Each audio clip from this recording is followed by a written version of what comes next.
ನಮಸ್ಕಾರ.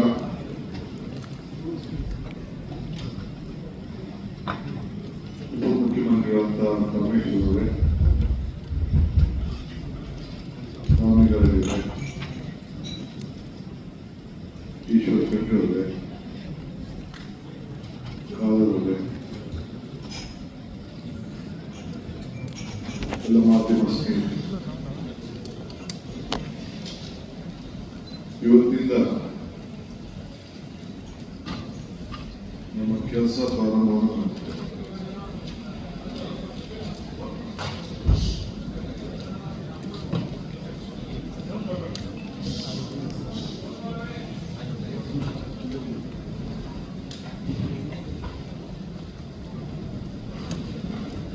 ಆಡಳಿತ ವ್ಯವಸ್ಥೆಯಲ್ಲಿ ಅಧಿಕಾರ ತೆಗೆದುಕೊಂಡು ತೀರ್ಮಾನವನ್ನು ಮಾಡಿದ್ದೇವೆ. ರಾಜ್ಯದ ಎಲ್ಲ ಹಿರಿಯ ಅಧಿಕಾರಿಗಳನ್ನು ಕರೆಸಿ ಹೊಸ ಸರ್ಕಾರ ಯಾವ ದಿಕ್ಕಿನಲ್ಲಿ ಆಲೋಚನೆ ಮಾಡ್ತೇವೆ ಅಂತೇಳಿ ಅವರಿಗೂ ಕೂಡ ಒಂದು ಸಂದೇಶವನ್ನು ಕೊಟ್ಟಿದ್ದೇವೆ.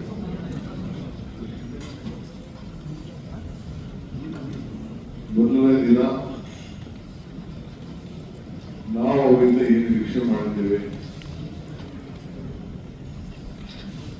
ನಮ್ಮಿಂದ ಏನು ನೀವು ನಿರೀಕ್ಷೆ ಮಾಡ್ತೀರಿ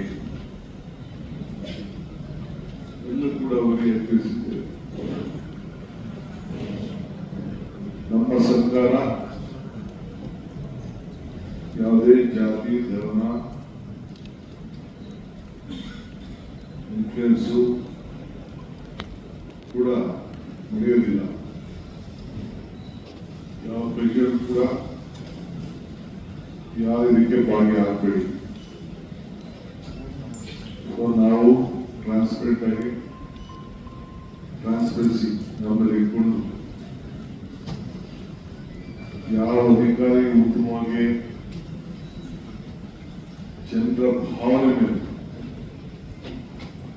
ಆಡಳಿತದಲ್ಲಿ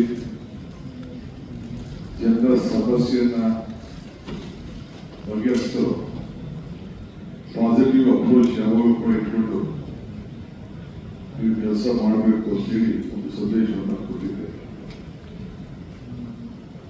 15 ದಿನದಲ್ಲಿ ನಿಮ್ಮೆಲ್ಲ ಇಲಾಖೆಯಲ್ಲೂ ಕೂಡ ಒಂದು ಆಕ್ಷನ್ ಪ್ಲಾನ್ ಅನ್ನು ಡಿಪಾರ್ಟ್ಮೆಂಟ್ ಅವರು ಸಿದ್ಧಪಡಿಸಬೇಕು ಅಂತ ಹೇಳಿ ತಿಳಿಸಿದ್ದಾರೆ.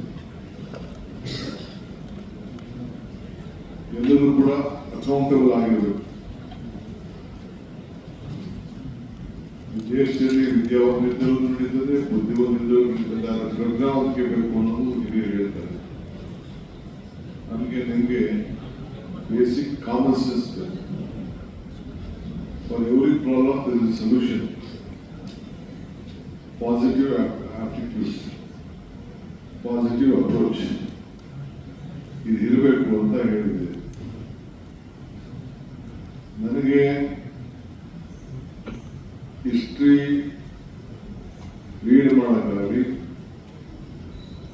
ಹಿಸ್ಟ್ರಿ ರೈಟ್ ಮಾಡೋಕ್ಕಾಗಲಿ, ಬರೆಯೋಕ್ಕಾಗಲಿ, ಹಿಸ್ಟ್ರಿ ಓದೋಕ್ಕಾಗಲಿ,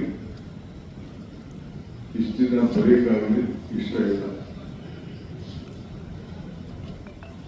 ಹಿಸ್ಟ್ರಿ ನಿರ್ಮಾಣ ಮಾಡೋದು, ಏನಾದ್ರು ಸಾಕ್ಷಿಗಳನ್ನು ಬಿಟ್ಟು ಹೋಗ್ಬೇಕು. ಯಾವಾಗ ನಮಗೆಲ್ಲ ಅವಕಾಶಗಳು ಸಿಕ್ಕಿದೆ ಆ ಕೆಲಸವನ್ನು ಮಾಡ್ಕೊಂಡು ಬಂದಿದೆ. ಈ ಸರ್ಕಾರ ಕೂಡ ಇದನ್ನು ಆಲೋಚನೆ ಮಾಡ್ತದೆ. ಸೊ ಎಲ್ಲರೂ ಕೂಡ ನೀವೆಲ್ಲ ಅಕೌಂಟಬಲ್ ಇದ್ದೀರಿ. ಕೊನೆಗೆ ನಿಮ್ಮ ಆತ್ಮಸಾಕ್ಷಿ ನೀವು ಕೆಲಸ ಮಾಡಬೇಕು ಅಂತ ಹೇಳಿ ಸಂದೇಶವನ್ನು ಕೊಟ್ಟಿದ್ದಾರೆ. ಔಟ್ ಆಫ್ ದಿ ವೇ ಯಾವ ಒತ್ತಡಕ್ಕೂ ಕೂಡ ಮಣಿಬಾರದು. ನಮ್ಮ ಮಂತ್ರಿಗಳು ಇಲ್ಲ ಯಾರೇ ಶಾಸಕರು ಯಾರೇ ನನ್ನ ಆಫೀಸರು ಯಾರ ಮಾತು ನೀವು ಕೇಳಬಾರ್ದು. You should work within the system of law, positive approach. Where there is problem, find out a solution within the system. So system ಬಿಟ್ಟು ಏನು ಕೂಡ ಆಗಬಾರ್ದು. ಆ ನಿಟ್ಟಿನಲ್ಲಿ ಅವರಿಗೆಲ್ಲ ಮಾರ್ಗದರ್ಶನವನ್ನು ಕೊಟ್ಟಿದ್ದೇವೆ. ಪ್ರತಿ ಜಿಲ್ಲಾ ಸೆಕ್ರೆಟರಿ ಕಂಪಲ್ಸರಿ ಹೋಗಿ ನೀವು ಡಿಸ್ಟಿಕ್ ಹೋಗಿ ಸುಮ್ಮನೆ ಲೆಕ್ಕಕ್ಕೆ ಬರೋದಲ್ಲ. ಆ ಡಿಸ್ಟಿಕ್ ಅಲ್ಲಿ ಎಷ್ಟು ತಾಲೂಕುಗಳಿದೆ ಆ ತಾಲೂಕಿಗೂ ಹೋಗಿ ಅಲ್ಲೂ ಕೂಡ ರಿವ್ಯೂ ಮಾಡುವಂತ ಒಂದು ವಿಚಾರಧಾರೆಗಳನ್ನು ತಾವಿಟ್ಕೊಳ್ಳಿ. ಆ ತಾಲೂಕಲ್ಲೂ ಕೂಡ ಈಗ SIR ನಡೀತಾ ಇದೆ. ಹೀಗಾಗಿ ಈ ರಾಜ್ಯದಲ್ಲಿರುವಂತಹ ಮತದಾನದ ಹಕ್ಕನ್ನ ಯಾರು ಕೂಡ ಕಳ್ಕೋಬಾರದು. SIR ಅಲ್ಲಿ ಎನ್ರೋಲ್ ಮಾಡ್ಕೊಳ್ಳಿಲ್ಲ ಅಂದ್ರೆ ಅವ್ರಿಗೆ ಎಲ್ಲ ತರದ ಬೆನಿಫಿಟ್ ಕೂಡ ಕಳ್ಕೊಳ್ತಾರೆ. ಪಾಪ ಅವ್ರಿಗೆ ಓಟ್ ಇದೆ, ಏನೋ ಇರ್ತದೆ, ಯಾರೋ ಮ್ಯಾಪಿಂಗ್ ಆಗಿದೆ ಅಂತ ಹೇಳಿದ್ರು, ಇವೆಲ್ಲ ಕೂಡ ತಪ್ಪದಾರಿಗೆ ಇರ್ತಾರೆ. ಯಾರು ಮತದಾರ ಇಟ್ಕೊಂಡಿದ್ದಾನೆ, including the chief minister, including the deputy CM, ಅವರ ಏನು PLAಗಳು ಒಂದು ಎನ್ಯುಮರೇಷನ್ ಫಾರಂ ಕೊಡ್ತಾರೆ. ಆ ಫಾರಂ ಅನ್ನ ಕಂಪಲ್ಸರಿ ಎಂಟ್ರಿ ಮಾಡಿ ಸಿಗ್ನೇಚರ್ ಮಾಡಿ ಅವ್ರದ್ದೇನು ಗುರುತನ್ನ ಇಟ್ಟು ಅವರು ವಾಪಸ್ ಕೊಡಬೇಕು. ಇಲ್ಲ ಅಂದ್ರೆ ಈ ಲೂಸಸ್ ಇಸ್ ವೋಟಿಂಗ್ ರೈಟ್. ಇದನ್ನ ಎಲ್ಲ ಮತದಾರರಿಗೆ ನೀವು ಜಾಗೃತಿ ಮಾಡುವಂತ ಕೆಲಸ ಮಾಡಬೇಕು. ನೀವು ಇದಕ್ಕೆ ಏನೇನು ಬೇಕೋ ಸಿದ್ಧತೆಗಳನ್ನ ಮಾಡ್ಕೊಳ್ಬೇಕು ಅಂತೇಳಿ ನಾನು ಹೇಳಿದ್ದೇನೆ. ಸೊ ಆಲ್ ಪೊಲಿಟಿಕಲ್ ಪಾರ್ಟೀಸ್ ಅವರು ಯಾವ ರೀತಿ ಅವ್ರಿಗೆ ಅವಕಾಶಗಳಿದೆ ಅವರು ಕೂಡ ಅದಕ್ಕೆಲ್ಲ ಬೇಕಾದ್ರೆ ಅವರ ಜನರಿಗೆ ಸಹಾಯ ಮಾಡುವಂತ ಕೆಲಸ ಮತದಾನದ ಹಕ್ಕನ್ನು ಉಳಿಸ್ಕೊಳ್ಳಿಕ್ಕೆ ಮಾಡಿ. ಇದು ನಿಮ್ಮ ಜಿಲ್ಲಾ ಅಧಿಕಾರಿಗಳ ಜೊತೆಲಿ ಮತ್ತು ತಹಶೀಲ್ದಾರರ ಜೊತೆಲಿ ಮತ್ತು ಯಾರು ಕೆಳಗಡೆ ಲೆವೆಲ್ ಅಧಿಕಾರಿಗಳಿದ್ದಾರೆ ಅವರಿಗೆ ಮಾರ್ಗದರ್ಶನ ಕೊಟ್ಕೊಂಡು ಇದನ್ನ ಹೋಗ್ಬೇಕು. ಯಾಕೆಂದ್ರೆ ಒಂದ್ಸತಿ ಅವನ ಅಪೀಲ್ ಹೋಯ್ತು ಅಂದ್ರೆ ಏನಾದ್ರು ಅಪೀಲ್ ಆಗ್ತದೆ, ಅಪೀಲ್ ಅಲ್ಲಿ ಎಷ್ಟು ಕನ್ಸಿಡರ್ ಆಗಿದೆ ಎಷ್ಟು ಕನ್ಸಿಡರ್ ಆಗಿಲ್ಲ ಅಂತೇಳಿ ತಾವೆಲ್ಲ ಬೇರೆ ಬೇರೆ ರಾಜ್ಯದ ರಿಪೋರ್ಟ್ಸ್ ತಿಳ್ಕೊಂಡಿದ್ದೀವಿ. ಇದರಲ್ಲಿ ಕೇರಳ ಒಂದು ಬಿಟ್ರೆ 90 ಲಕ್ಷ 91 ಲಕ್ಷ ಕೆಲವು ಕಡೆ 60 ಲಕ್ಷ ಎಲ್ಲ ರಾಜ್ಯಗಳಲ್ಲಿ ಮತದಾನ ಹಕ್ಕನ್ನು ಕಳ್ಕೊಂಡಿದ್ದಾರೆ. ಇದು ನಮ್ಮಲ್ಲಿ ಆಗಬಾರ್ದು. ಕೇರಳರು ಬಹಳ ಚೆನ್ನಾಗಿ ಮಾಡಿದ್ದಾರೆ. ನಮ್ಮ ಲೋಕಲ್ ಬಾಡೀಸ್ಗೆ ಎಲ್ಲರೂ ಕೂಡ ಯಾರು ವಾಸ್ತವಾಂಶ ಇದ್ದಾರೆ ಅವರೆಲ್ಲರೂ ಕೂಡ ರೆಸಿಡೆನ್ಷಿಯಲ್ ವಾಸದ ಸರ್ಟಿಫಿಕೇಟ್ ಕೊಡಲಿಕ್ಕೆ ಕೂಡ ಅವಕಾಶ ಇದೆ. ಆ ಸಂದರ್ಭದಲ್ಲೂ ಕೂಡ ನೀವೆಲ್ಲರೂ ಕೂಡ ಆ ರಿಜಿಸ್ಟ್ರೇಷನ್ ಸರ್ಟಿಫಿಕೇಟ್ ಏನು ನಮ್ಮ SIRಗೆ ಅವಶ್ಯಕತೆ ಇದೆ. ಇಲ್ಲ ಯಾವುದೇ ಸರ್ಟಿಫಿಕೇಟು ಆ ಫಿಲಿನ್ ಇದರಲ್ಲಿ ಅದು 12 ಏನು ಕೆಲವು ಕ್ರೈಟೀರಿಯಾ ಇದೆ ಅದಕ್ಕೆಲ್ಲ ದಾಖಲೆಗಳನ್ನ ಒದಗಿಸುವಂತ ಕೆಲಸವನ್ನ ಮಾಡಬೇಕು ಅಂತ ಹೇಳಿ ಸೂಚನೆಯನ್ನು ಕೊಟ್ಟಿದ್ದೇವೆ. ಸೊ ಅವರೆಲ್ಲ ಮತ್ತು ಆಲ್ ಡಿಸ್ಟ್ರಿಕ್ಟ್ ಸೆಕ್ರೆಟರೀಸ್ ಆ ಇಲಾಖೆಗೆ ಸಂಬಂಧಪಟ್ಟಂತೆ ಎಲ್ಲ ಪೆಂಡಿಂಗ್ ಕೆಲಸಗಳ ಪಟ್ಟಿಯನ್ನ ಕೊಡಬೇಕು. ಎರಡನೇ ಜೊತೆಗೆ 25 ದಿನದಲ್ಲಿ ಆ ಪೆಂಡಿಂಗು ಹೊರಕಲ್ಲದೆ ಇನ್ನು ಏನು ನಾವು ಹೊಸದಾಗಿ ಮಾಡಬಹುದು ಆ ಜಿಲ್ಲೆಗೆ ಸಂಬಂಧಪಟ್ಟಂತೆ ಆ ಪ್ರಾಬ್ಲಮ್ಸ್ನ ನೀವೇ ಗುರುಸಿ what is with in financial system ಅಲ್ಲಿ ನಾವು ಮಿನಿಮಮ್ ಇದರಲ್ಲಿ ನಾವು ಮಾಡ್ಬೋದು ಅದನ್ನು ಕೂಡ ಎಲ್ಲ ಒಂದು ಪಟ್ಟಿ ಮಾಡಿ ನೀವು ಸಲ್ಲಿಸಿ ಅಂತ ನಾನು ಹೇಳ್ತೇನೆ. ಸೊ ಡಿಸ್ಟ್ರಿಕ್ಟ್ ಇನ್ಚಾರ್ಜ್ ಮಿನಿಸ್ಟರ್ಸ್ ಅವ್ರಿಗೆ ನೀವು ಕಂಪಲ್ಸರಿಯಾಗಿ ಆ ಜಿಲ್ಲೆ ಎಲ್ಲ ಮಾಹಿತಿ ಮಾಡಿ ಅವರು ಕೂಡ ಎಲ್ಲ ತಾಲೂಕುಗಳಿಗೆ ಅವೆಲ್ಲ ಅವರು ಜಿಲ್ಲೆಗೆ ಸಂಬಂಧಪಟ್ಟಂತೆ ಪ್ರವಾಸ ಮಾಡಬೇಕಾಗ್ತದೆ. ನಾವು ಅವ್ರಿಗೆ ಮಾರ್ಗದರ್ಶನ ಕೊಡ್ತೇವೆ. ನೀವು ಕೂಡ ಅವ್ರಿಗೆ ಏನೇನು ದಾಖಲೆಗಳು ಬೇಕು ಅವ್ರಿಗೆ ಅಸಿಸ್ಟೆನ್ಸ್ ಬೇಕು ಅದೆಲ್ಲ ಕೂಡ ಅವ್ರ ಜೊತೆಗೆ ಸೇರಿ ನೀವು ಕೆಲಸ ಮಾಡಬೇಕು ಅಂತೇಳಿ ಅವ್ರಿಗೆ ತಿಳಿಸಿದ್ದೇವೆ ನಿನ್ನೆ. ಆಮೇಲೆ SIR ವಿಚಾರದಲ್ಲಿ ಇದೆಲ್ಲ ಅವಶ್ಯಕತೆ ಇದೆ ಅದೆಲ್ಲ ನಾವು ಮಾಡಬೇಕು ಅಂತ ನಾನು ಹೇಳಿದ್ದೆ. ಇನ್ನೊಂದು ಒಂದು ಹೊಸ ಸಾರ್ವಜನಿಕರ ಕುಂದು ಕೊರತೆಗಳ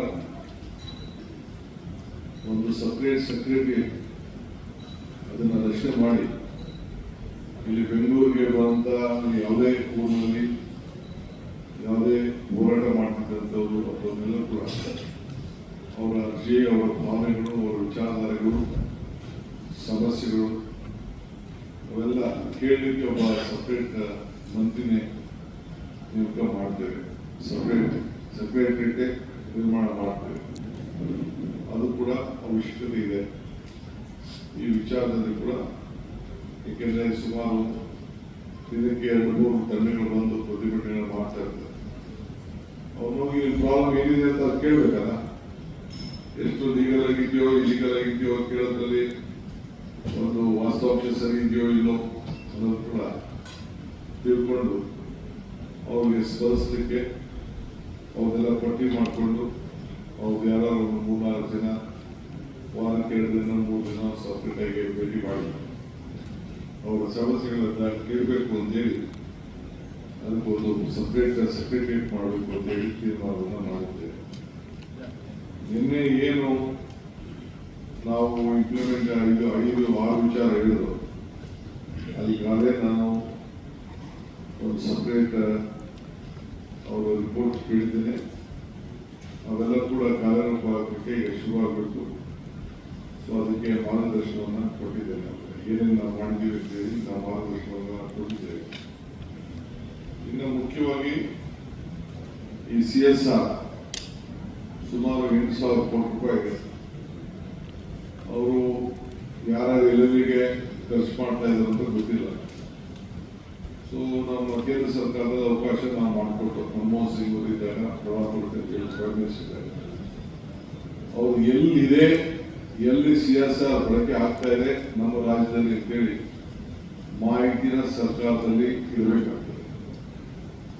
ಅವ್ರಿಗೇನು ಚೌಕಟ್ಟಲ್ಲಿ ಕೆಲಸ ಮಾಡ್ತಾ ಇದಾರ, ಇಲ್ಲ ಯಾವ್ದಾದ್ರು NGOs ಕೊಟ್ಬಿಟ್ಟು ವಾಪಸ್ ದುಡ್ಡು ಇಸ್ಕೊತಾ ಇದಾರ, ಅವ್ರು ಯಾವ ರೀತಿ ಯೂಸ್ ಮಾಡ್ತಾ ಇದ್ದಾರೆ, ಇವೆಲ್ಲ ಕೂಡ ಒಂದು ದಾಖಲೆಗಳನ್ನು ನಾವು ಕಲೆಕ್ಟ್ ಮಾಡಿಕೊಂಡು CSR ಯಾಕೆಂದ್ರೆ ನಮ್ಮ ದಾಖಲೆ ಪ್ರಕಾರ 8,000 ಕೋಟಿ ರೂಪಾಯಿ CSR ಫಂಡ್ ಕರ್ನಾಟಕದಲ್ಲೇ ಇದು ಖರ್ಚಾಗಬೇಕಾಗಿದೆ. ಈ ಹಿನ್ನೆಲೆಯಲ್ಲಿ ಎಲ್ಲಿ ಹೋಗ್ತಾ ಇದೆ, ಏನು ಮಾಡ್ತಾ ಇದೆ ಅಂತೇಳಿ ನಾವೀಗಾಗಲೇ ಪ್ರತಿಯೊಂದು ಕೂಡ 3 ಪಂಚಾಯತಿಗೆ ನಾವು ಒಂದು ಶಾಲೆ ಮಾಡ್ತೀವಿ ಅಂತೇಳಿ ನಾವು ಮಾತುಕೊಂಡಿದ್ದೇವೆ. ಸೊ ಅದಕ್ಕೆ ಅವರು ಐಡೆಂಟಿಫಿಕೇಶನ್ ಮಾಡಬೇಕು, ಜಾಗಗಳನ್ನೆಲ್ಲ ಗುರುತಿಸ್ಬೇಕು, ಎಲ್ಲೆಲ್ಲಿ ಏನೇನು ಅಂತೇಳಿ ಜಾಗಗಳನ್ನು ಗುರುತಿಸಿ ಈಗ ಅದಕ್ಕೆ ಹೊಸ ನಮ್ಮ ಪಾಲಿಸಿ ಏನು ಈಗ ಬಿಡುಗಡೆ ಆಗ್ತದೆ. ಈಗಾಗಲೇ ಕ್ಯಾಬಿನೆಟ್ ಪಾಸ್ ಆಗಿದೆ. ಅದನ್ನು ನಾನು 2-3 ದಿನದಲ್ಲಿ ನಾನು ಫುಲ್ ಗೈಡ್ಲೈನ್ಸ್ ನಾನು ಬಿಡುಗಡೆ ಮಾಡ್ತೇನೆ. ಸೊ ಎಲ್ಲ ಜಿಲ್ಲಾಧಿಕಾರಿಗಳು ಯಾವ ಇಂಡಸ್ಟ್ರೀಸ್ ಇದೆ, ಬೆಂಗಳೂರು ನಗರದಲ್ಲಿ ಎಲ್ಲೆಲ್ಲಿದೆ, ಅವ್ರ ಹಣ ಯಾರು ಪ್ರಾಫಿಟಬಲ್ 2% ಎಲ್ಲಿ ಖರ್ಚು ಮಾಡ್ತಾ ಇದ್ದಾರೆ ಅಂತ ಹೇಳಿ ಸರ್ಕಾರಕ್ಕೆ ಅವರು ಮಾಹಿತಿಯನ್ನು ಅವರು ಕೊಡಬೇಕಾಗ್ತದೆ.